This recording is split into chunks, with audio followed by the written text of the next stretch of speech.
Batman versus Iron Man has always been a pretty iconic fight. Two billionaire genius playboys going at it. But what about their two most powerful forms? Who would come out on top then?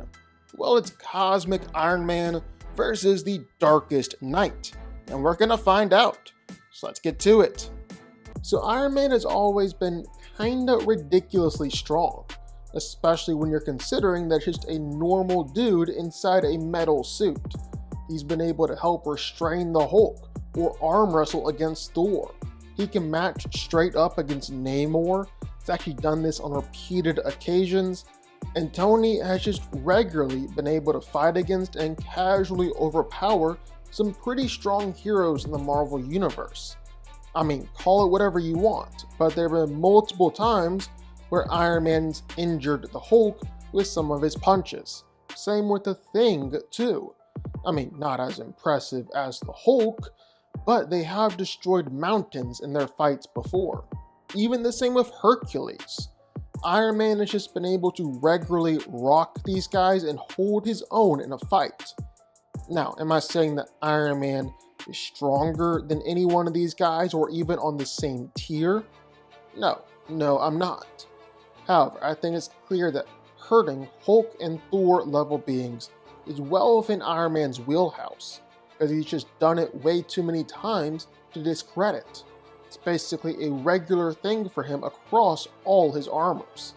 He's also very, very tough. I mean, even just being able to fight against all those heroes and villains that we talked about before, you know Tony can take a punch. I mean, you can choose from plenty of different examples of Iron Man taking attacks from Hercules, or plenty of punches from the Hulk, or attacks from Thor and swings from Mjolnir.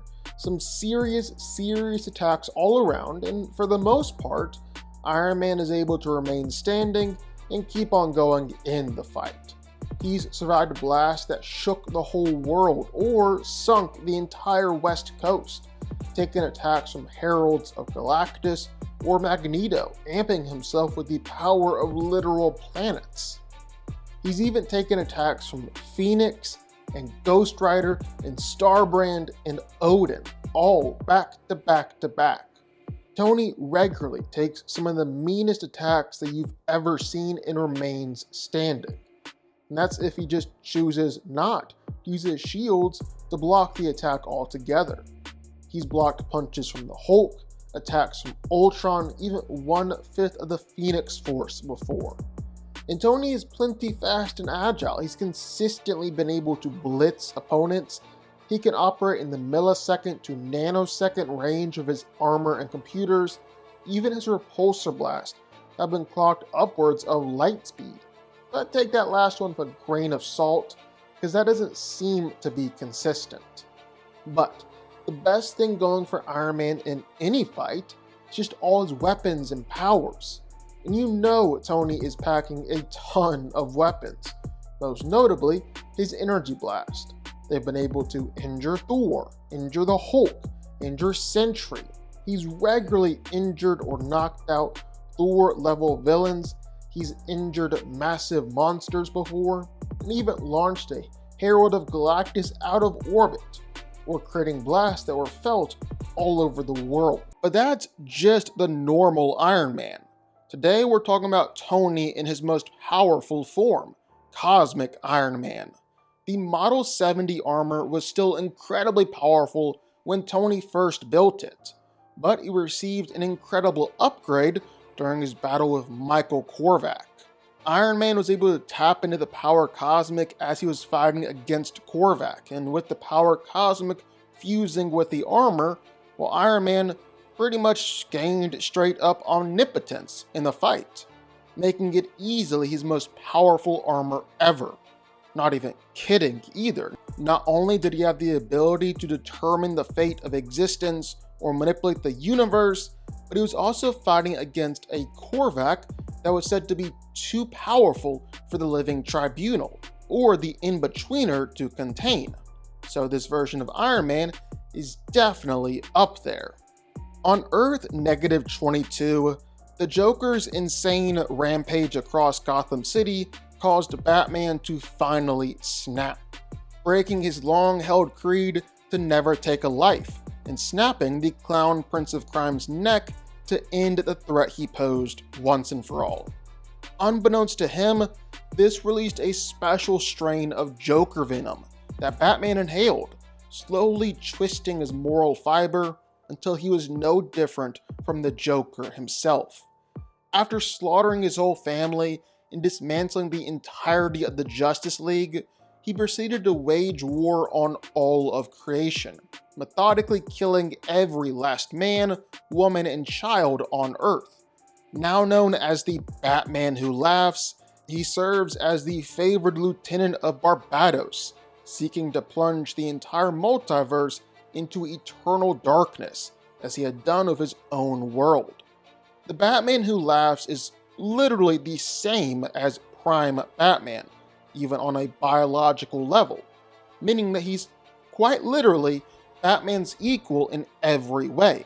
He's an excellent, amazing fighter. He's got all sorts of gear and gadgets at his disposal, but of course, well, he wasn't quite a match for Wonder Woman, and Wonder Woman was able to kill him. But the Batman Who Laughs is just as smart and cunning as the real Batman, just without a moral compass holding him back, meaning that he's got contingency plans for every situation. He's got contingencies on contingencies on contingencies. He is Batman, after all. And one of these plans was he had found a Bruce Wayne out there in the multiverse who came into contact with the comedian's button, had decided to study it, building an intrinsic field generator of his own. Well, while he was in the middle of experimenting, the Batman Who Laughs locked him in the machine, with the resulting accident giving Bruce powers similar to Dr. Manhattan. After Bruce was able to reform his body months later after the accident, the Batman Who Laughs lobotomized him before he could gain omnipotence, stored him away for a rainy day. And now, his loyal lieutenants, along with some surgical help from some evil Alfreds, were able to put the Batman Who Laughs brain inside the body of Bruce Wayne, who was a being of pure energy. They were able to resurrect him. He got Dr. Manhattan's powers along the way. So now, Batman Who Laughs became the Darkest Knight, with the powers of Dr. Manhattan. And all this power was enough to attract the attention of Perpetua. And now, who's Perpetua? You might be asking. Well, she's one of the hands from the greater Omniverse. She was the first creator of the multiverse and the mother of the Monitor, the Anti-Monitor, and the World Forager. And you know what? Perpetua, the literal creator of the multiverse, and the Darkest Knight, they fight.